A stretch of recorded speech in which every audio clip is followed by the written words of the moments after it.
살아계신 하나님 아버지, 감사와 찬송과 영광을 올려드립니다. 아멘. 오늘도 저희들의 생명을 연장시키시고 주여. 복된 새날을 허락해 주시니 아버지 감사합니다. 아멘. 저희들의 발걸음을 이 하루를 시작하며 하나님의 전으로 인도해 주셔서 하나님 앞에 예배드리며 찬송하며 기도하며 말씀을 전하고 듣게 하시니 아버지 감사합니다. 아멘. 이 모든 것이 하나님의 은혜인 줄 믿습니다. 아멘. 아버지, 하나님의 은혜를 주셔야, 하나님이 허락하셔야 주여. 저희들이 하루하루를 살아갈 수 있음을 고백합니다. 아버지 하나님, 저희들의 힘으로 저희가 새날을 맞이할 수도 없고, 저희들의 힘으로 저희들의 생명을 1분 1초라도 연장시킬 수 없는 존재임을 고백합니다. 하나님이 부르시면 안 간다 버틸 자 없고, 하나님이 세워주시 않으면 저희가 스스로 설 수 없는 존재들임을 깨닫게 하셔서 범사에 감사하며 범사에 하나님의 은혜를 감사하며 인정하며 그렇게 살아가는 저희들 모두가 되게 해 주옵소서. 아멘. 아버지, 이 시간 하나님의 말씀을 함께 듣겠사오니 전하는 종의 입술을 주장하시고 한 영혼 한 영혼의 귀를 열어주시고 주여. 저들의 영을 마음을 하나님께서 열어 주옵소서. 아멘. 예수 그리스도 이름으로 축복하며 기도 올리옵나이다. 아멘. 아멘. 자, 22장 전반부에 해당하는 말씀인데 22장에서는 1절부터 3절까지에서는 4절까지에서는 하나님을 의뢰하라라는 권면의 말씀입니다. 하나님을 의뢰하라.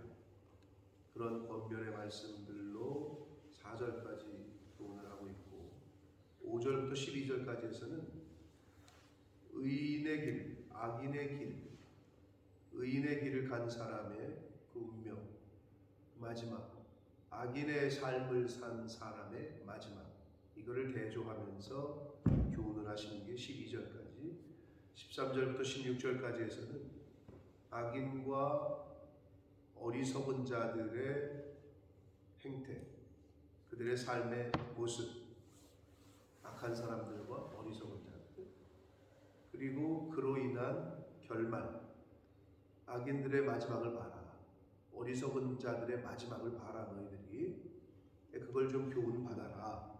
그러한 교훈의 말씀이 16절까지 기록이 되어져 있습니다. 자, 하나님을 의뢰하라는 권면의 말씀이 1절부터 4절인데 한 절씩 보시면서 은혜를 나누도록 하겠습니다.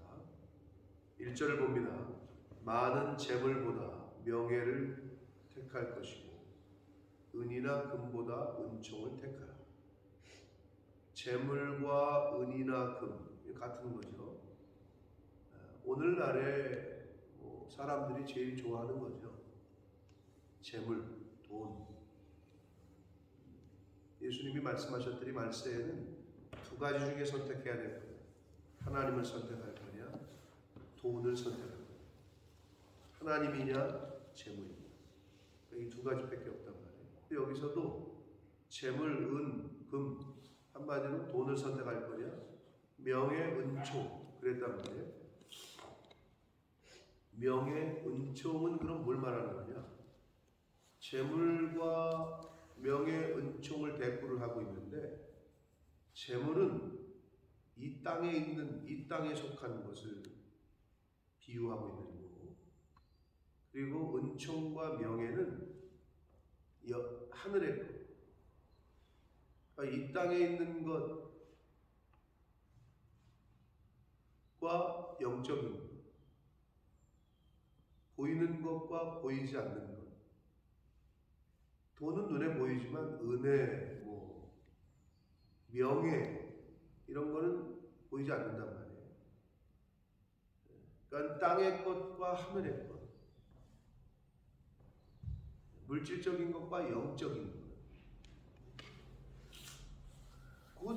중에 하나를 선택하는 거예요. 그러니까 이런 거죠. 하나님과 재물, 나는 하나님을 선택하는데 그 말은 나는 이 땅에 있는 눈에 보이는 것보다 눈에 보이지 않는 것이 더 중요한 사람인데, 이런 말인데, 하나님을 선택했다고 하면서도 실제 생활에서는 이 땅의 것을 더 사모하고 더 좋아하고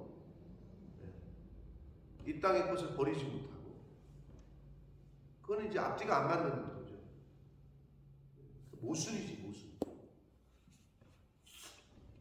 그러니까 그리스도인들에게서 이런 모순의 모습들이 많이 보여지는데 세상 사람들은 말할 것도 없고 그것을 고쳐가는 거죠. 그것을, 이게 뭐가 모순이냐? 사랑하라 라고 배웠고 말하면서 자기는 사랑하네. 용서하라 라고 말하고 들었으면서 자기는 용서를 안 해. 시기 질투하지 말라, 형제를 미워하지 말라, 믿음의 가정들에게 더욱 힘써서 섬겨라, 알고 말은 그렇게 하는데, 아멘 하는데 그렇게 하지 않아요. 이웃을 사랑하라, 들었고 말도 그렇게 하는데 나는 이웃을 사랑하네. 그게 모순이라는 거예요. 모순. 그러니까 신앙인들 중에 모순된 신앙생활하는 사람이 얼마나 많은지. 모순이라는 말이 어디서 왔는지 아시죠? 어디서 왔어요? 몰라요? 모순이라는 말? 유래를 몰라요? 모르신다, 알면 안다 얘기를 해야지. 몰라요? 알아요? 모르세요? 창목자 방패 숫자 아니에요? 이래도 몰라요? 창방패, 그래도 몰라요? 옛날에 창하고 방패를 파는 사람이 있었어요. 근데 이런 거야. 이 창은 모든 방패를 뚫을 수 있습니다. 그래서 사람들이 그래요? 몰려들었어. 그랬더니 갑자기 내가 갖고 있는 이 방패는 모든 창을 막을 수 있습니다. 이게 말이 돼 안 돼. 거기서 모순이 왔다고요. 모르셨구나. 그런 것이 그리스도인들이 나가서 말은 우리 사랑해야 됩니다 하는데 자기는 사랑 안 해. 용서해야 됩니다. 근데 용서는 안 해. 혈기 내지 말아야 됩니다. 혈기 내. 이게 모순된 그리스도인이다. 이런 모습이 우리 가운데 얼마나 많이 있습니까? 이걸 줄여가는 거예요. 이 모순된 모습을 줄여가는 게 신앙생활이야. 교회 주일만 나오고 새벽 예배 나와서 예배드리고. 여러분, 이단이 이거 더 잘해. 이단에 있는 사람들은 더 잘 모여요. 헌금 더 잘해. 집 하나 바쳐. 그들을 따라갈 수가 없어. 그들의 열심을. 근데 그거는 종교 생활이고, 그건 잘못된 영에 빠진 거고, 진리의 영은 그렇게 인도하는 게 아니라고. 우리 기독교는 그런 모순점들을, 내 속에 있는 옛사람과 새사람의 겹쳐있는 부분을, 생명의 법과 사망의 법이 겹쳐있는 거를 빨리 하나하나씩 제거하는 거예요. 그게 신앙생활. 안 되는 부분이 있지, 특히. 그러니까 우리 삶, 크리스찬으로서의, 하나님의 자녀로서의 모순된 모습들을 하나하나 바꿔가는 거예요. 그게 우리가 이 땅에 사는 이유요, 신앙생활하는 이유입니다. 신앙생활을 무슨 어떤 우리 짐 끊어가지고 멤버십, 어떤 동아리에 들어가가지고 무슨 동아리 활동하듯이, 물론 예수 안 믿는 사람은 처음엔 그렇게 시작합니다. 교회 생활. 집에 혼자 있으면 무료하고, 교회 나가니까 뭔가 여러 가지 문화센터, 여러 가지 프로그램도 많고, 어디 자주 놀러도 가고, 교회를 무슨 산악회 동호회 들듯이 그렇게 시작하는 사람들이 있어요. 좋다 이거야. 그러려고 교회에서 그런 거를, 프로그램을 만드는 거지. 왜? 접촉하기 위해서.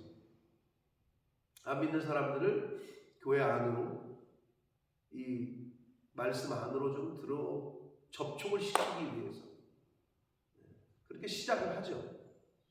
근데 우리의 궁극적 목적은 그게 아니잖아요. 그죠? 그 사람의 삶의 변화, 영혼 구원,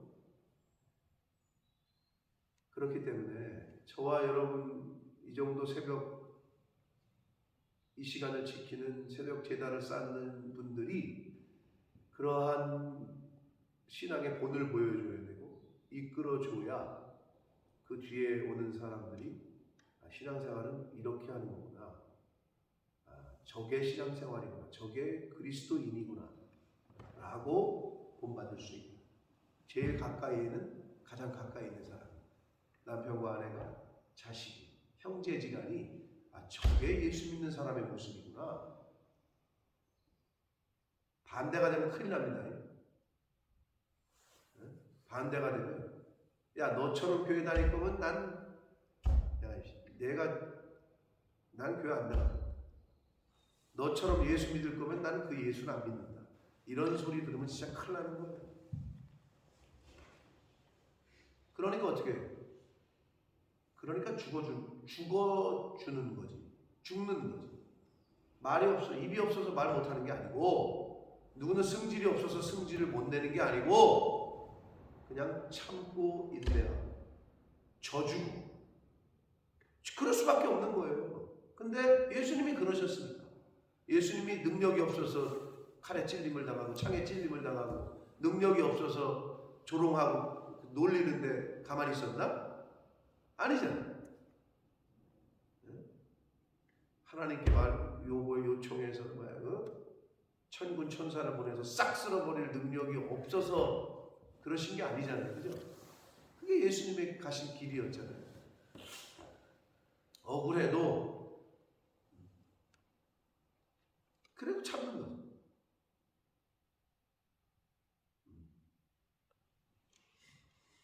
땅의 것과 하늘의 것, 이 두 가지를 선택하는 거예요. 근데 하늘의 것을 선택한다고 말하면서 실제 삶은 땅의 것을 더 좋아하며 사는 것. 이게 무슨 이라고 얘기했어요, 제가? 차라리 세상 사람들은 그러지. 진짜 나는 돈이 제일 좋아. 그래서 나는 돈 그냥 모아. 그건 그 사람의 가치관대로 사는 거예요. 근데 우리의 가치관, 우리의 대신관, 우리의 물질관, 우리의 인생관은 하늘의 것을 말하는데 성경을 말하는데 실제 삶은 그렇지. 이게 모순이라는 거예요. 이게 무슨? 그러면 어떻게 되는 줄 알아요? 나도 범민이야. 스스로 말은 내가 이렇게 해놓고 삶은 이렇게 사네. 스스로가 그걸 알아. 그러니까 찝찝하지. 근데 세상 사람들은 찝찝함이 없어요. 이쪽 세계는 아예 모르기 때문에 그냥 여기서 살니까 범민이 있지.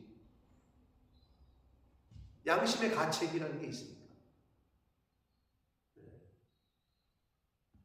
사랑하는 성도 여러분, 언행일치, 신행일치, 믿는 것과 행함과 말하는 것과 행함이 하나가 되는 삶을 살려고 노력하고 힘쓰고 애쓰는 저와 여러분 되시기를 축복합니다.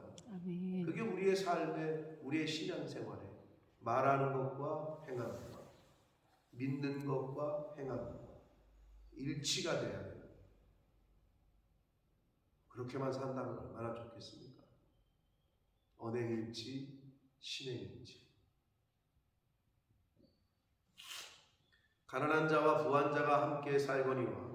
이 세상에는 가난한 돈 있는 사람 있고 돈 없는 사람도 있죠. 근데 중요한 건 뭐냐? 그 모두를 지으신 이는 여호와시다. 하나님이 그렇게 지으셨다고요. 하나님이 때로는 가난하게도 하시고 때로는 부하게도 하신다고요. 그러실 수 있는 분이 하나님이시라고. 그러니까 있다고 교만할 필요도 없고 없다고 낙심할 필요도 없어요.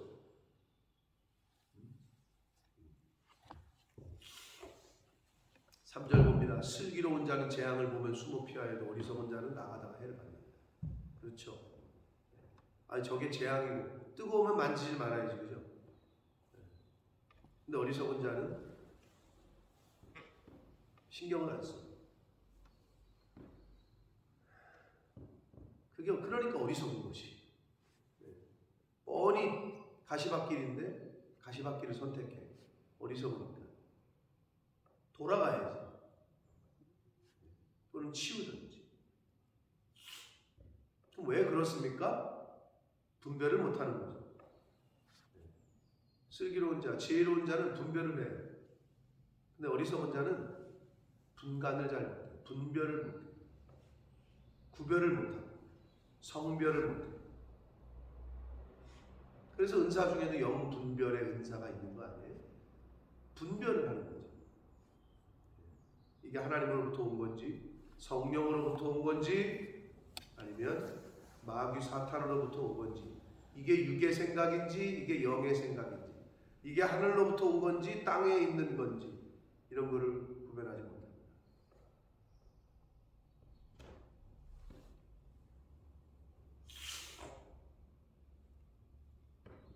치매 걸리면 구별을 못해요. 이게 내 아들인지 남의 아들인지, 이게 내 마누라인지 아닌지, 이게 내 새끼인지 내 손주인지 아닌지. 그러니까 구별 못하니까 딸한테 아유 아줌마는 어디서 오셨어 이러는 거 아니에요. 그게 치매 아니에요. 영적인 치매에 걸린 거랑 똑같다고. 이게 하나님으로부터 온 건지 이게 거짓된 영으로부터 온 건지 구분을 못해. 지금 내가 생각하고 있는 이 생각이 하나님이 기뻐하시는 생각인지 아닌지, 이거 구분 못하면 영적 치매 걸리는 거예요. 걸려있는 상태지. 얼마나 안타까워. 여러분 치매 걸리신 분들 보면은 아유 말이 치매지 이거. 저희 어머님한테 지금 그런 모습이 좀 보이니까, 물론 손주들이 많기도 하고 많은 것도 많다면 많은 거고 적은 건데, 우리 큰형네 3명, 둘째 형네 2명, 셋째 형네 2명, 누나네 3명, 우리 2명. 그럼 많은 건가? 그럼 몇 명이지? 셋, 둘, 12이요. 5, 7에 10에 13명이잖아. 헷갈리는 거지. 우리 승혁이한테 막 큰형 아들, 둘째 형 아들 이름 대면서 뭐 승민이는 뭐 어떻게 잘 있냐, 뭐 맨날 헷갈리는 거지. 근데 요즘 그게 좀 더 심해지셨고,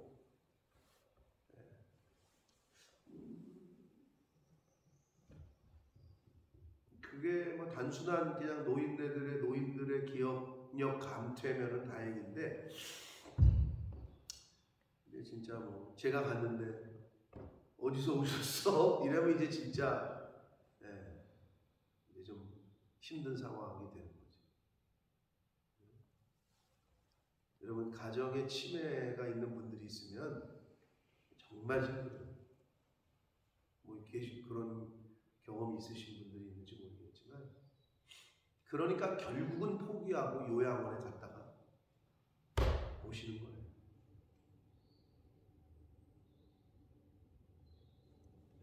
옛날에 요양원이 있었어요? 없었어요? 옛날에 조선시대 때 그런 거 없었죠. 죽이 되건 밥이 되건, 그리고 부모를 어디다가 뭐 상상도 할 수 없었지. 그러나 양로원 비슷한 게 있었지. 고려자, 나이 드신 부모를 갖다 버리는 거지. 지게에 매고. 그런 스토리도 있잖아요. 엄마를 집에 지게에 매고 힘드니까 못 버티는 거예요. 얘기 들어보면 버틸 수가 없어요. 통제가 되지도 않고, 아니 뭐 아무것도 분별을 못하는, 영적으로 치매에 걸리면 똑같습니다. 얼마나 이게 무서운지 몰라요.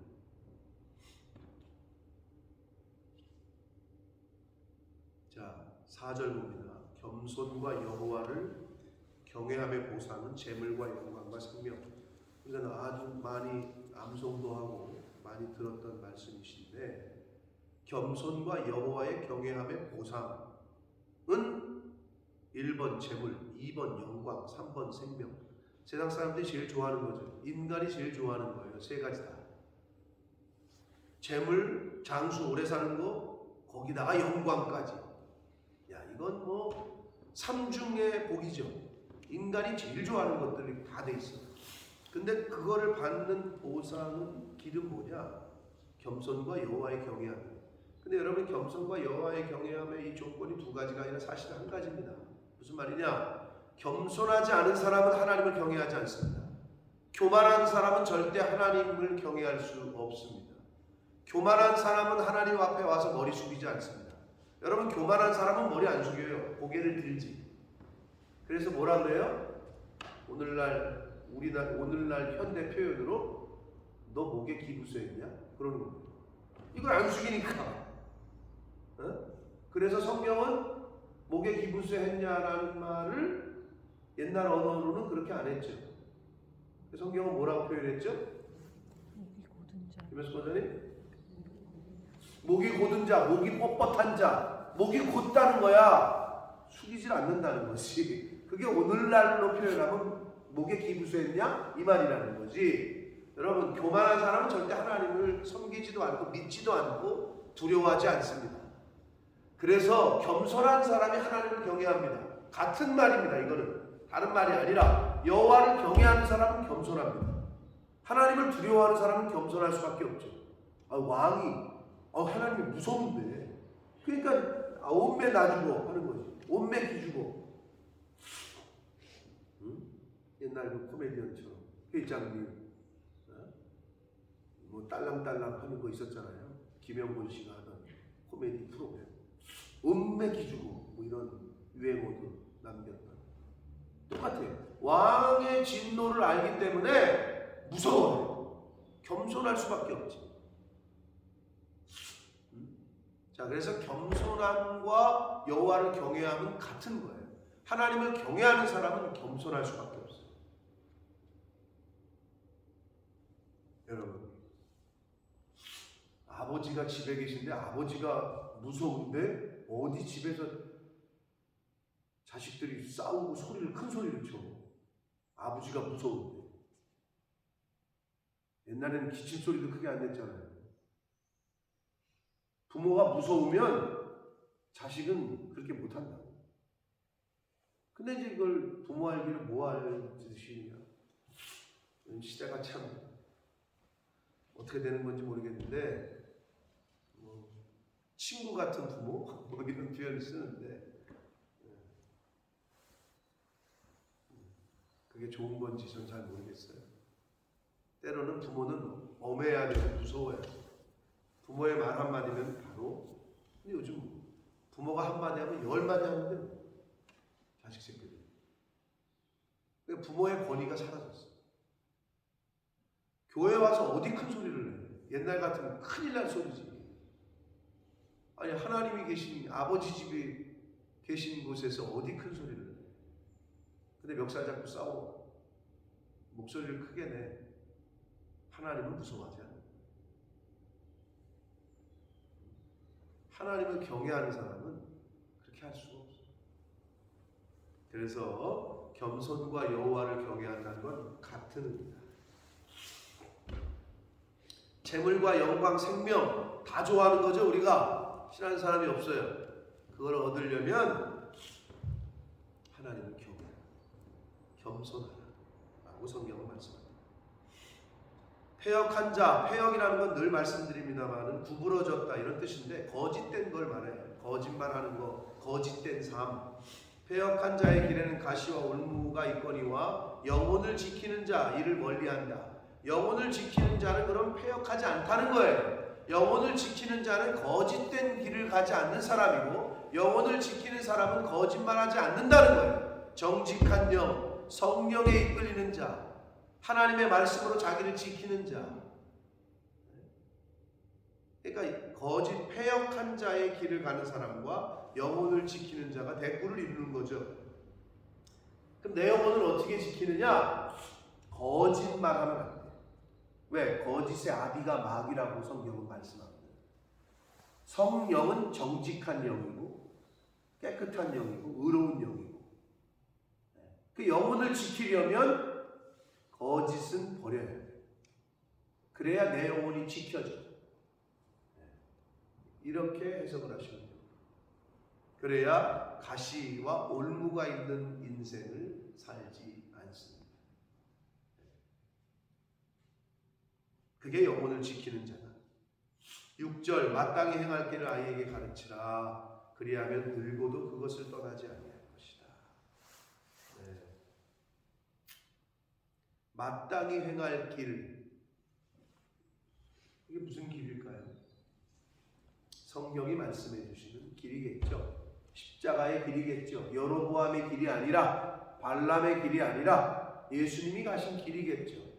그리고 믿음의 선배들이 갔던 길이겠죠. 하나님의 말씀을 잘 가르치라는 얘기고요. 마땅히 행할 길이라는 거는. 그리고 여기서 아이에게 가르치라. 이게 몇 살짜리 아이냐가 중요해요. 근데 원문에는 몇 개월이 채 안 된, 걔가 완전히 태어날 때부터 성경을 가르치라는 거예요. 하나님의 말씀을 가르치라는 거예요. 여기서 아이는 초등학생일까요? 뭐 중학생일까요? 아니에요. 몇 개월 되지 않을 때부터. 그리하면 어떻게 한대요? 늙어도 그것을 떠나지 아니할 거예요. 그러니까 우리가 조기교육 얘기하잖아요. 근데 성경 조기교육은 잘 안 시키려고 하는 거더라고요.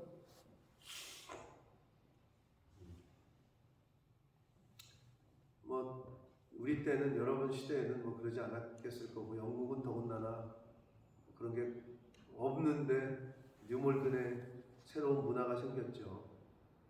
한국인들이 많이 살다 보니 학원이 생겼잖아요. 학원. 그러니까 여러분 조기교육, 선행학습 공무원 가정들한테 얘기 들어보니까요, 6개월이 아니에요. 고1 때 이미 고3 거를 다 끝냈네요. 그렇게 앞서서 가리키는 애와 학원 한 번 못 다니고 자기 지금 고1 때 수학을 하고 있는, 버벅거리고 있는 애와 이미 그건 끝난 거예요. 고1 때 고3 거를 끝낸대요. 뭐 6개월 앞서가는 게 아니래요. 최소 1년 전, 1년 후 거를 다 땡겨서 한대요. 대단하죠? 왜 조기교육을 해요? 아마도 조기교육해야 잘 될 거니까. 뭐 경쟁에서 이기려고. 그래서 여러분 학원 다 보내는 거 아니에요? 대치동에 있는 아줌마들은 뭐 말 그대로 스카이 캐슬이 그거 아니에요? 네? 완전히 그냥 매니저를 두는 거지. 내 자녀의 교육 매니저. 돈 많은 사람들이. 그게 스카이 캐슬이라는 뭐 드라마에, 저는 뭐 안 봤습니다만은 굉장히 뭐 유명했다고 하더라고요. 근데 여러분, 제가 전도사 때부터도 그랬지만 전 많은 분들에게 물어봐도 성경을 조기교육시키는 분들은 거의 없어요. 무슨 말이냐? 수학, 영어 학원은 다니면서 과외 선생 1대1로 붙이는데, 목사님, 내 자녀에게 목사님 성경 1대1 교육 좀 해주십시오 라고 요청하거나 부탁하는 사람을 제가 본 적이 없어요. 수학을 가르치고 영어 학원 보내는 데는 1대1 교육. 제가 전도사 시절에 뭐 강남도 아니고 신촌이긴 한 강북인데 좀 돈이 있는 분들이었는데, 그 애 과외시키는데 뭐 일주일에 한 번 오는데 300을, 그 당시에 벌써 20년 전인데. 근데 주일날 애가 왜 안 와요? 뭐 쪽집게 선생님이, 과외 선생님이 그 시간에만 된다 해가지고 유명한 일타 강사인가 보지? 한마디로 한 번 오는데 300을 준대. 20년 전에. 제가 고등학교 고등부 전도사였는데, 근데 어떡하겠어. 그래서 안 온대. 그래서 내가 그 권사님한테 그랬는데, 권사님이 손주야. 그러니까 자기 아들의 아들이지. 근데 진짜 그 아들의 내외가 신앙이 별로 없는 거지. 할머니는 권사님. 네, 권사님 그러시면 안 됩니다. 아들한테 잘 얘기해야 하고 주의를 지켜야 되고. 뭐 그렇게 했어도 좋은 대학 가지도 못했어. 자, 그 세상에 공부시키는 거는 뭐 300만 원씩 그 당시에. 그 당시 제 한 달 사례비가 60만 원이었어요. 제 한 달 사례비. 그러니까 물가가 확 비교가 되시겠지. 일주일에 한 번 오는데 300일. 무슨 말이냐? 세상 사람들은 그런 거에 그렇게 조기 교육을 시켜. 근데 성경에 조기 교육을 시키질 않아. 제 인생에 한 명 있었는데 목사님 시간 내주실 때 아이에게 성경을 좀 가르쳐 주십시오 라고 개인적으로 요청하신 거예요.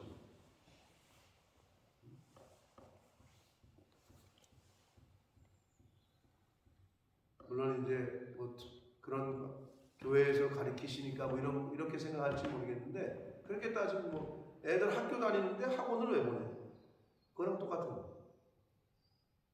근데 그런 생각을 안 한다는 거지. 아이에게 어려서부터 내가 성경을 그럼 좀 잘 가르쳐야 되겠다 이런 생각들을 잘 안 하는데, 성경은 뭐라고 그러냐? 몇 개월이 되지 않은 아이 때에서부터라도 가르쳐야 된다라고 말씀합니다. 그래야 그것을 떠나지 않는다. 7절, 부자는 가난한 자를 주관하고 빚진 자는 채주의 종이 된다. 이거는 뭐 일반적인 상식이죠. 부자가 가난한 자를 주관하고 빚진 자는 채주의 종이 된다. 빚을 진 사람은 돈 빌린 그 꿔준 사람의 눈치를 보게 되죠. 당연히 그렇죠. 8절 봅니다. 악을 뿌리는 자는 재앙을 거두리니. 뿌린 대로 거두는 게 뭐 하나님의 섭리니까, 순리니까. 악을 뿌렸으면 재앙을 거둬야죠. 선을 뿌렸으면 복을 거두는 거고, 그렇죠?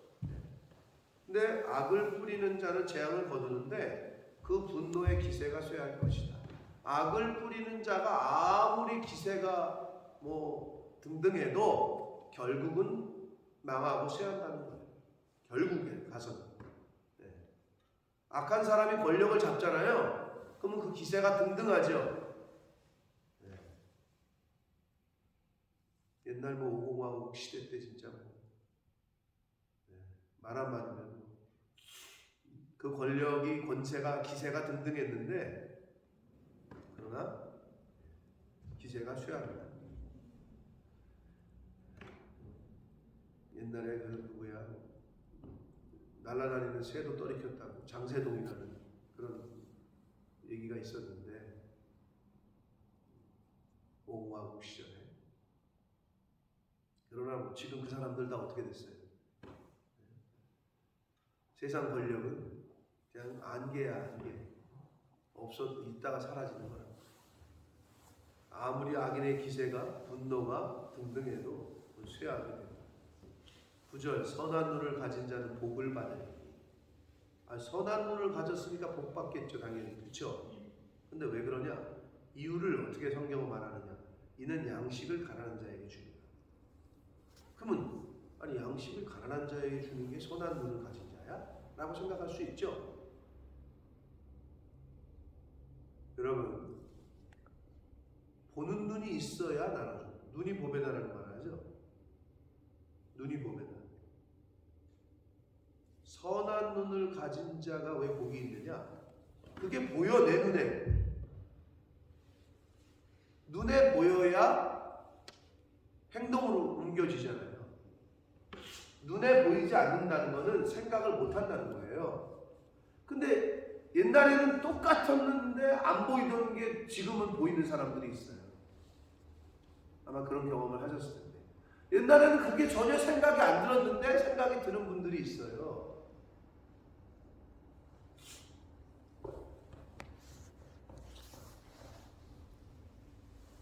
영적인 눈이 띄어져야 되는데 잘 눈이 안 떠지는 거죠. 그리고 세상의 것들에게는 눈이 밝은 분들이 있어요. 정말. 여기서 말하는 선한 눈은 결국 영적인 눈, 하늘의 것을 볼 수 있는 눈, 하나님이 기뻐하시는 것을 구별하고 분별할 수 있는 눈을 말합니다.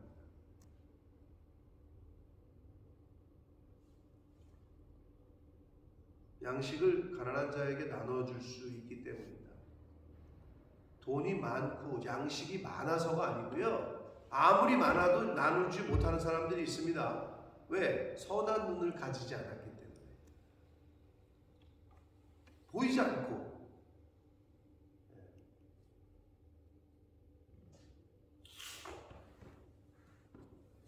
10절을 봅니다. 거만한 자를 쫓아내며, 거만한 자는 스스로 잘난치 않은 자, 남을 업신여기는 자. 그러니까 거만의 사춘이 교만이죠. 거만, 교만 다 같은 말입니다. 스스로 잘난치 않은 자, 남을 업신여기는 자. 근데 겸손한 자는 나보다 남을 낮게 여기는 자가 겸손한 자죠. 근데 거만과 교만한 자의 특징은 나보다 남을 업신여겨요. 그게 거만한 자의 특징이에요. 자, 그런 사람을 쫓아내면, 그 주변에 그런 사람이 없으면 다툼이 없고 싸움과 수욕이 없대요. 근데 이 말을 반대로 얘기하면 내 주변에 또는 우리 공동체에 내 가족 중에 거만한 자, 교만한 자가 있다면 어떻게 돼요? 다툼이 일어나 자꾸. 형제지간에도 형제들을 업신여겨. 그럼 누가 어떤 형제가 좋아해? 그러니까 다툼이 일어나는 거지. 응? 당연하죠. 이건 뭐 형제지간이건 뭐 형제가 아닌 건 뭐 이건 상관없어요. 업신여기는데 누가 좋아해요? 싸움이 있죠. 다툼이 있어요. 그리고 싸움이 있어요. 그리고 욕이 따라가요. 수욕이. 그러나 반대인 경우에 그런 사람이 주변에 없으면, 그리고 그런 사람을 쫓아내면 다툼이 그치고 싸움이 그치고 수욕이 그친다라고 말씀합니다. 그러니까 저와 여러분 속에 있는 교만이라는 성품, 거만한 성품을 쫓아내야 돼요. 이거 얘기하니까 지금 이 말씀 몇 절이야? 10절이요. 10절 말씀 보니 생각하면서 지금 순간적으로 그래요. 누구를 쫓아내지? 우리 옆에 주변에 공동체 중에 그런 어떤 사람을 쫓아내야 될까? 이게 아니고 내 속에 있는 거만한 그 요소, 내 속에 있는 교만한 요소를 쫓아내실 때 내 속에서 다툼이 없어집니다. 내 속에서 싸움이 없어져요. 내 속에 있는 교만과 거만한 요소를 쫓아내라는 말씀. 다른 사람 자꾸 생각하지 말고 내 안에 있는 교만한 요소, 거만한 요소, 이거를 쫓아내셔야 돼요. 11절 마음의 정결을 사모하는 자의 입술에는 덕이 있으므로 임금이 그의 친구가 된다. 마음을 정결케 거룩하게 하기를 사모하고 원하는 자의 입술에서는 덕이 나오고요. 반대로 마음의 정결이 아니라 불결하고 거룩한 것이 아니라 부정한 것들이 있는 사람의 입술에서는 덕이 나오질 않아요. 악한 게 나오지. 자, 그래서 마음의 정결과 거룩을 사모하는 자의 말에는 항상 덕이 있고 축복이 있는데, 이렇게 다른 사람을 세워주는 거, 덕스러운, 덕담이라고 그러잖아요. 네, 덕담. 세워주고 축복해주는 말을 하는 사람에게는 주변에 어떻게, 그런 말을 하는 사람에게는 주변에 사람이 많죠. 친구가 많다 그랬어요. 그런데 심지어 임금까지도 그의 친구가 된대요. 야, 참. 그럼 여기서 임금은 누구예요? 뭐 권력 있는 자, 뭐 힘 있는 자, 이렇게 얘기할 수 있겠지만 결국은 하나님의 친구가 된다는 거죠. 왕의, 하나님도 기뻐하신다는 거야. 하나님이 가까이 해주시는 사람이 된다는 거지. 그러니까 우리의 마음을 정결케 하고 거룩하게 해서 거기서 축복해주고 세워주고 격려하고 용기를 주고, 그럼 어떻게? 주변에 사람이 많아져요. 그런 사람 곁에는 하나님까지도 관심을 가지신다는 거죠. 임금이 그의 친구가 된다. 12절 여호와의 눈은 지식 있는 사람을 지키시나 사악한 사람의 말은 패하게 하신다. 하나님은 하나님의 지혜가 있는 사람, 하나님의 말씀에 순종하는 사람을 지키십니다. 그러나 사악한 사람, 하나님을 업신여기고 하나님의 말씀을 받아들이지도 않고 하는 사람은 패하게 하십니다. 13절 봅니다. 게으른 자는 말하기를 사자가 밖에 있은즉 내가 나가면 거리에서 찢기겠다. 여러분이 13절을 읽으실 때 어떻게, 이게 무슨 말 같아요? 13절이 일단은 누구에 대한 비유예요? 게으른 사람의 비유예요.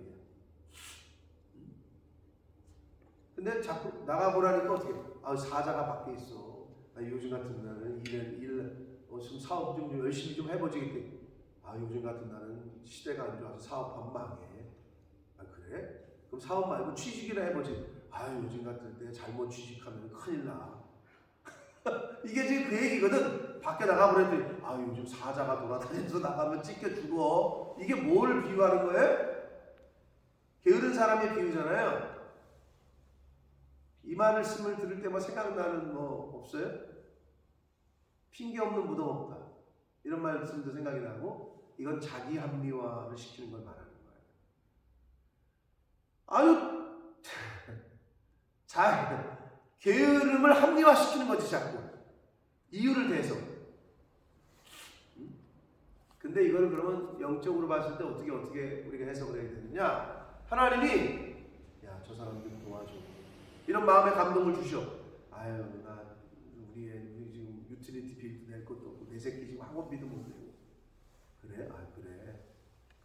그러면 돈으로 하지 말고, 저거 교회 일에 저거 좀 네가 시간을 내서 네가 좀 청소도 하고 섬겨야 돼. 하나님, 제가 요즘 허리가 아파가지고 내가 지금 뭐 요즘 팔 꼬강도 아프고. 하여튼 모든 핑계를 다 대는 거지. 즉 하나님이 주신 사명에 제가 힘들지만 없지만 하겠습니다 이래야 되는데, 여러분 시켜보면 알아. 교회에서도 자식들 중에도 있을 거야. 어떤 자식은 부모가, 엄마가 이거 좀 도와줘 그러면 힘든데도 바쁜데도 알았어요. 어떤 놈은 나 공부해야 돼요. 그래? 알았어. 그럼 공부 끝나. 어떤 놈 지금 밖에 나가야 돼요. 친구 약속이 있어요. 계속 핑계대는 사람이 있어요. 그 얘기하는 거야. 하나님이 사명을 주셨어. 그러면 얘하고 순종해야 되는데, 사자가 돌아다녔어요. 호랑이 새끼가 밖에 있어서요. 요즘 경제가 어려워서요. 요즘 제 몸이 좀 아파서요. 그 얘기하는 거예요. 여러분 언제 그럼 충성할 거예요? 언제 이해할 거예요? 근데 영적으로 게으른 사람은 이해가 되질 않아요. 그 자기 합리화시키는 걸 얘기하는 거예요. 사명을 받고도 핑계를 대고 합리화하는 것, 그러지 말아야 함을 교훈해 주시고 있습니다. 음료에 입은 깊은 함정이라 여호와의 노를 당한 자는 거기 빠질 것이다. 하나님과 친밀하고 하나님과 관계가 제대로 되어 있는 사람은 음료의 입에, 즉 함정에 빠지질 않아요.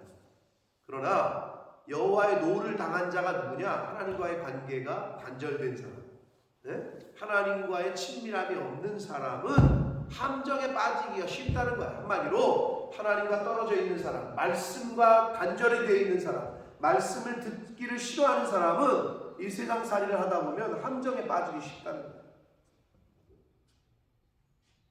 부모님 말씀을 귀담아 들어야 되는데 그냥 말을 그냥 콧등으로도 안 듣고 그러더니,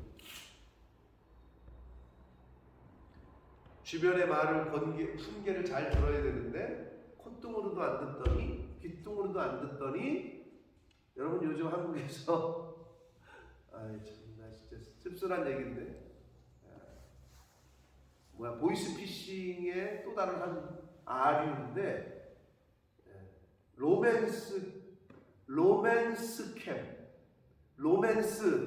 스캠. 무슨 말이냐? 이제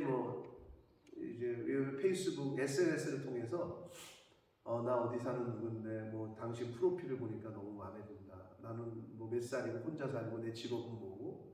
그러면서 이제 서로 주고받는 거야. 채팅을 통해서. 나도 혼자인데 당신 혼자냐. 우리 만나서 언제 밥 한번 먹자. 이렇게 로맨스, 연애하는 걸로 접근을 하는 거야. 그래가지고 서로 이제 좀 관계를 쌓고 친해지고 사진도 보내고 해가지고 했는데, 그렇게 하다가 난 이걸 속을까 그러는데, 내가 지금 공항인데 무슨 어떻게 지갑을 두고 오고 뭘 두고 와가지고 어쩌고 저쩌고 해가지고 나 빨리 지금 뭘 해야 된다. 그래가지고 몇 천만 원도 보내고 그런대요. 사람의 이제 연애 감정, 로맨스틱한 거를 이렇게 주고받아가지고 여러분 지금 들으실 때 미친놈 아니야? 이러잖아요. 몇백 명이야. 그거에 속은 사람. 사람의 마음과 정서 이런 걸 흔드는 거죠. 근데 잘 들어야지. 요즘의 시대에 그런 것들, 부모님의 말씀도 좀 귀담아 듣고 좀 확인도 하고 이래야 되는데 안 들어. 함정에 빠져. 함정에. 하나님의 말씀과 멀어지면 이 세상에 사단이 준비해놓은 쳐놓은 덫에 빠지기가 쉽다. 근데요, 누구든 빠질 수 있어요. 누구든. 15절 봅니다. 아이의 마음에는 미련한 것이 얽혔으나 징계하는 채찍이 이를 멀리한다. 여러분 그러죠. 그 중2병 막 이렇게 얘기하잖아요. 근데 여러분 자녀를 키워봐서 아시겠지만 아이에게 가르치지 않은 고집과 혈기와 오기가 발동이 될 때가 있어요. 여러분 그게 몇 살 정도 같아요? 한 3살, 4살 이때는 이쁘지요. 근데 한 유치원 막 5살, 6살 갈 때 자기 고집을 필 때가 있어요. 그 타이밍에 꺾어야 돼요. 그 고집을 한번. 그때 훈계를 잘해야 돼요. 초단을 쳐야 돼요. 그럼 그때 못 꺾잖아요. 그럼 나중에는 꺾이거든요. 근데 그 타이밍이 있어. 한 3살, 4살, 5살, 6살. 요때 5살, 6살 이 고집을 필 때가 있어. 막 길거리에 들어 눕고 막 이런 행동을 한다. 그때는 초단을 쳐야 돼. 그러면 여기 성경 말씀이 딱 맞아. 징계가 그거를 멀리하게 돼. 근데 그때 못 꺾잖아요. 애가 점점 크잖아요. 나중에 멱살 잡 힘으로 안 돼요. 힘으로 어떻게 이겨? 나는 늙어가고 걔는 혈기왕성한 청년이 되는데 아버지는 권위로 하는 거예요. 근데 그게 어려서부터 그게 안 되면 권위가 쓰지 않아요. 어려서부터 가르쳤어요. 그래서 채찍이 그를 멀리할 것이다. 쫓아낼 것이다.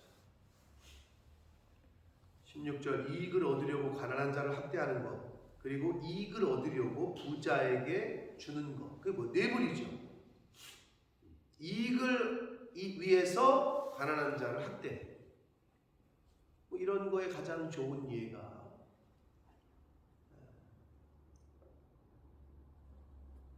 못된 거지. 진짜 개구리 올챙이절 생각 못하는 거야. 우리나라가 전쟁 이후에 6.25 전쟁 이후에 그 거지 같은 꼴 같은 나라에서 이렇게 성장했는데 지금 해외에 노동자들이 없으면 농사를 못 짓고 3D 업종에서 모든 산업이 중단이 돼요. 얘기 못 들으셨지? 광주에 그 아파트 현대 아파트 무너진 거 얘기 들으셨어? 제가 얘기했죠? 현대산업개발, 현대 아이파크 아예 지금 건설을 아파트를 못 짓게 될 상황이야. 면허 취소 수준이야 지금. 한국에서 워낙 여론이 안 좋기. 아니 20몇 층까지 올라갔던 아파트가 무너졌다니까. 이건 말도 안 되는 얘기지. 난 중국 뉴스인 줄 알았어. 현대가 짓다 그런 거야. 그런데 그 꼭대기층에서 하는 모든 사람이 한 명인가 빼놓고 전부 외국 노동자들. 말도 잘 안 통한데. 그러니까 그런 일을 안 하는 거야 아예 이제는. 노가다 안 한다니까. 거기 있던 그 전부 외국 노동자들이에요. 그런데 중요한 건 뭐냐? 뭐 농사도 마찬가지야. 밭에 있는 뭐 비닐하우스에 사는 사람 전부 외국 소 농장에서 뭐 똥 치우는 사람들 안 해 그런 거. 외국 노동자들이야. 그럼 그들이 노동력이 귀한 건데 그러면 좀 잘 대해주고 얼마나 싼데도 그걸 안 주려고 한다는 거야. 야, 그러니 하나님이 나그네를 대접하라고 그랬는데 복을 주겠어?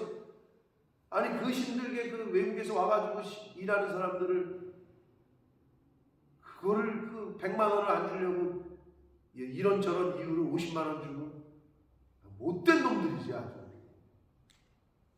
그러니 그게 복이 되겠냐? 자기 이익 때문에 그 피를 빨아먹는 거지. 가난한 자를 학대하는 자. 그리고 돈이 많은 부자에게는 돈을 갖다 줘. 돈이 없는 사람에게 돈을 줘야 되는데 돈이 많은 사람한테 돈을 줘. 왜? 그래야 그 사람이 나한테 이득이 된다 이거야. 그게 뇌물이지.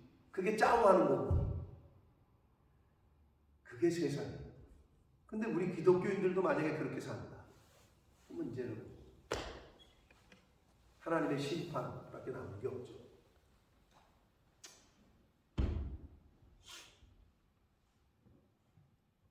사랑하는 성도 여러분, 재테크 하잖아요.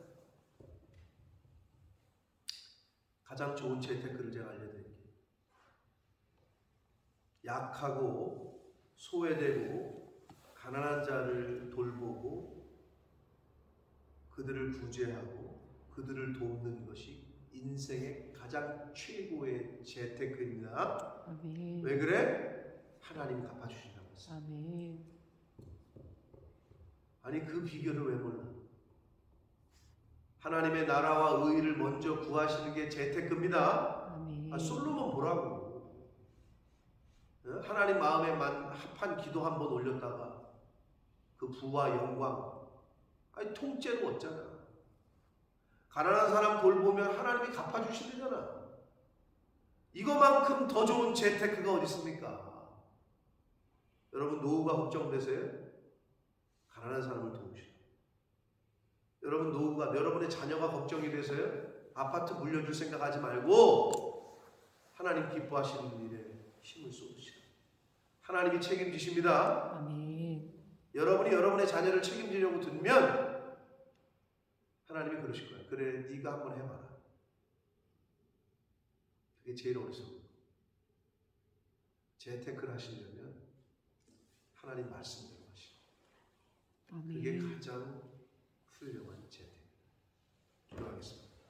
살아계신 하나님 아버지 감사와 찬송과 영광을 올려드립니다. 아멘. 오늘도 저희들의 생명을 연장시켜 주시고 건강 주시고 새날 주시고 하루를 시작하며 하나님의 말씀을 전하고 듣게 해주시니 감사합니다. 아버지 하나님 오늘 주신 말씀들 중에 저희가 이루어야 되고 또 실천해 가야 될 말씀들이 있다면 주여. 깨닫게 하시고 알게 하시고 생각나게 해주셔서 그 말씀에 순종하는 오늘 하루가 되게 해 주옵소서. 아멘. 아버지 하나님의 말씀대로 순종할 때 가장 복된 삶인 줄 믿습니다. 아멘. 하나님을 경외하고 겸손한 삶을 사는 것이 생명을 얻고 영광을 얻고 재물을 얻는 방법이라고 말씀해 주셨습니다. 주여.